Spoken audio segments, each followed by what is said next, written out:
About 5.5 years ago, my wife and I were coming home from vacation. I can remember that day like it was yesterday. We took the red-eye flight home and were absolutely exhausted. We got to our apartment building, we dragged our luggage up to the front door. I punched in my access code to get in. And when I got to my apartment, this is what I saw. My apartment was broken into. Moments like this change you. Changes your perspective, changes what you worry about, and changes how you feel when you leave your home. Now, I'm an engineer, and I did what any other self-respecting engineer would do. I solved my own problem. Thank you. So I went to a local hardware store, and I built myself a security system. I got sensors, and I put them on the windows and doors. I set up a web camera to connect to my computer, and it would upload motion anytime something was detected. If anything bad ever happened again in my home, I was going to know about it. But this created a really interesting dilemma for me. On one hand, I had this great camera that was capable of capturing everything in my home when I wasn't there. But that meant that it was really good at capturing everything when I was there. And I didn't want a camera watching me while I was at home. So I unplugged it. Simple as that. I'm in control of my own privacy. Now, I'm a founder and CTO of a consumer product company, and I think about this all the time. How can we deliver privacy and security in a simple and easy way? So on one end of the privacy spectrum, we have our grandparents and our great-grandparents. And they would never wear a tracking device on them at all times. Yet, here we are, years later, and we're all comfortable wearing a tracking device on us at all times. We're willing to trade our location for an always-on connection to the internet. Then the other end of the privacy spectrum, we have kids today. Now, when I was a kid, I was taught to never talk to strangers, as I'm sure many of you were too. But that's just not possible today. Kids today are talking to millions of strangers on social media. And they're not just chatting. They're sharing images and personal information, all from their smartphones. And smartphones are not just communication and media consumption devices. They're becoming platforms for other devices to connect to. And one of the areas that we should pay special attention to is the consumer medical space. Our phones are so sophisticated now that they can track our activity using accelerometers. You can even check your pulse using the camera. And your phone can connect to other devices using Wi-Fi and Bluetooth. These other devices are capable of sensing blood alcohol level, your heart rate, your pulse, your blood pressure, and even brain waves. The gap between our homes and our doctor's office is shrinking. We're now having to think about our medical data and the privacy of our medical data as our consumer devices are becoming more sophisticated. We have a responsibility as consumers and as product developers to make privacy a focal point of the technology we're using and creating.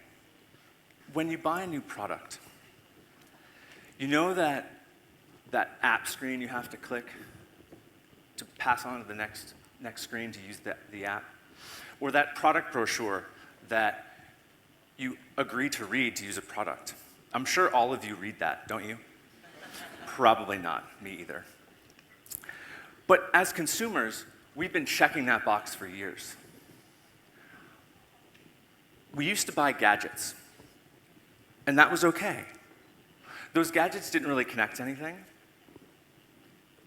And now, companies are looking to sell us services.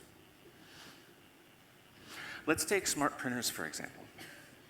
You can buy a printer today, and for $5 a month, you can subscribe to a service that will ship you ink anytime your printer runs out of ink. That printer will automatically order ink for you and have it delivered to your door.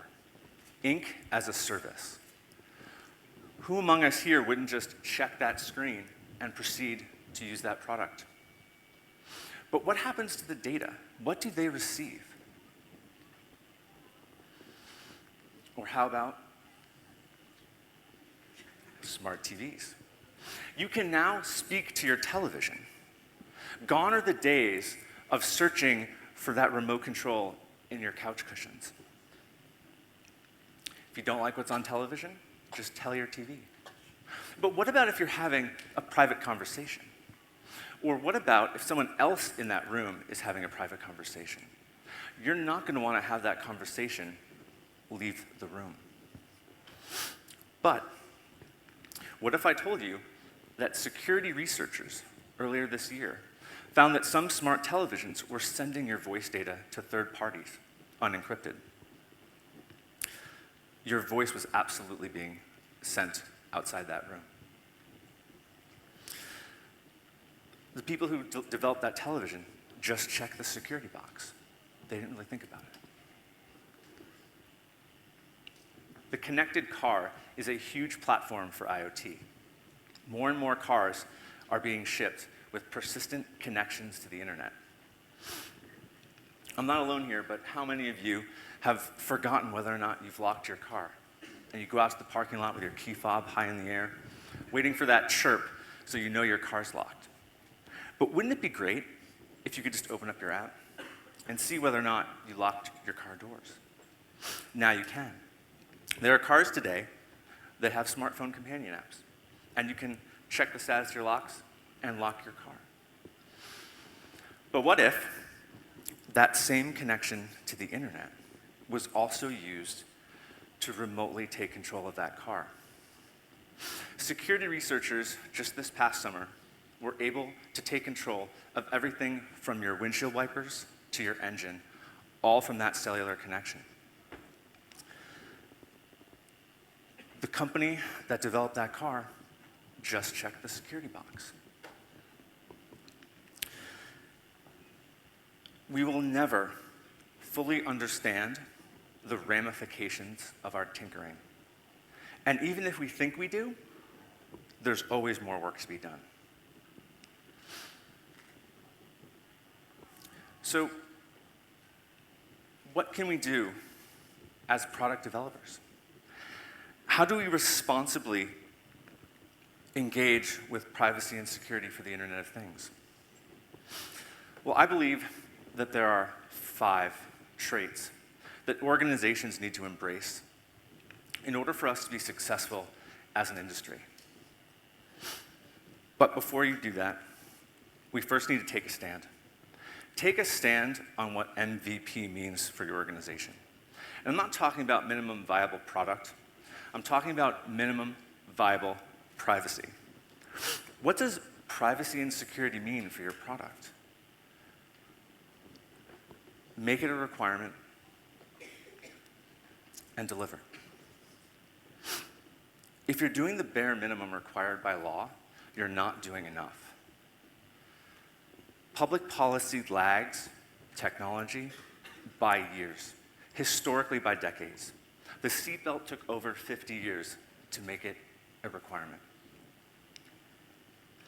The first, be curious. Can you do things with your product that you never intended? Continuously try to break your own products. You can hire a team of security researchers to try to break your product. It's critical that you find these problems early in your product development cycle. Be proactive. Submit your devices to hacker conferences. Have curious, smart people poke and prod your technology. And I know this might make you uncomfortable, but curious, smart people are poking and prodding your technology whether you like it or not. We submitted 3 devices this year to a hacker conference, and it was one of the most stressful times for me. I can remember going and visiting the security researchers, and I asked them, how they were doing. And my pulse skyrocketed, and my blood pressure rose. And we got through it. We're good for now. Be vigilant. Just because your product is secure today does not mean it'll be secure tomorrow. You must be constantly evaluating your technology in the evolving space of the Internet of Things. And your products, and the products that you're building, you're constantly trying to iterate on the hardware and software. And as you're iterating on that, you're going to want to be careful, because with every iteration, there exists a risk that you could make your product less secure. So we must never be complacent. Be inclusive. Engage with security engineers and architects early and often in your product development cycle. You can't just slap on security at the end. It's just far too complex. Take the connected car, for example. The connected car, or the car in general, is a highly complex machine.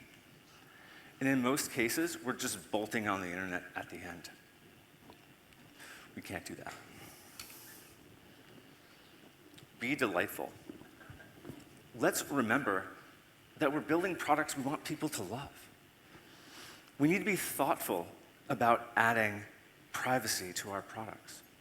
We must give users a choice, but we must do so in a way that is easy and simple. We are the arbiters of how this plays out. We have an obligation to make interacting with technology simple, safe, and secure. Now let's imagine a world where we figure all this stuff out. In this world, technology, or in this world, we're okay with technology. We're happy about technology. We can embrace all the cameras and sensors and ubiquitous connectivity. And everything is great. Now, I can remember a time about 25 years ago, when if you didn't witness a moment, it was basically lost. You had to read about it in a newspaper, or perhaps a handwritten letter. But today we're able to live life twice. Once in the moment, and then again online. How many of you, or how many of your parents, I should say, missed your first steps as a child? How many of your grandparents missed your first steps as a child? In that moment, if you weren't there to witness it, it was lost forever. But today, I'd like to spend a minute looking at some moments that were caught on camera, all because those people accepted this technology into their life.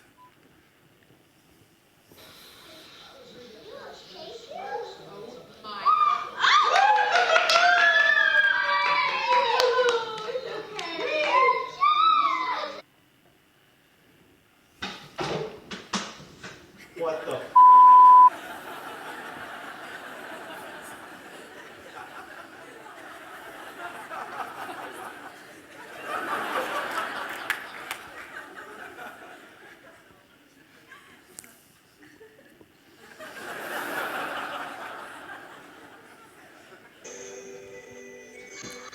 This video is especially interesting because this young boy was caught by Canary, and he's expressing his right to privacy in his own very special way.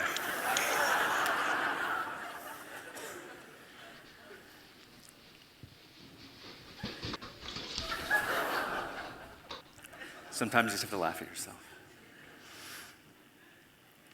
When we're able to accept the technology in our lives, we're able to capture some really special moments.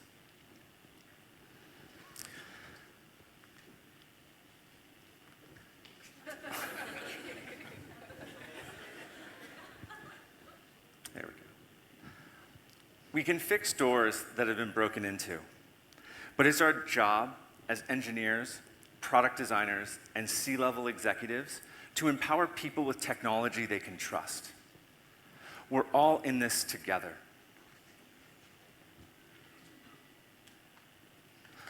So take a stand. Be curious. Be proactive. Be vigilant. Be inclusive. And be delightful. And it starts today by not just checking the box. Thank you.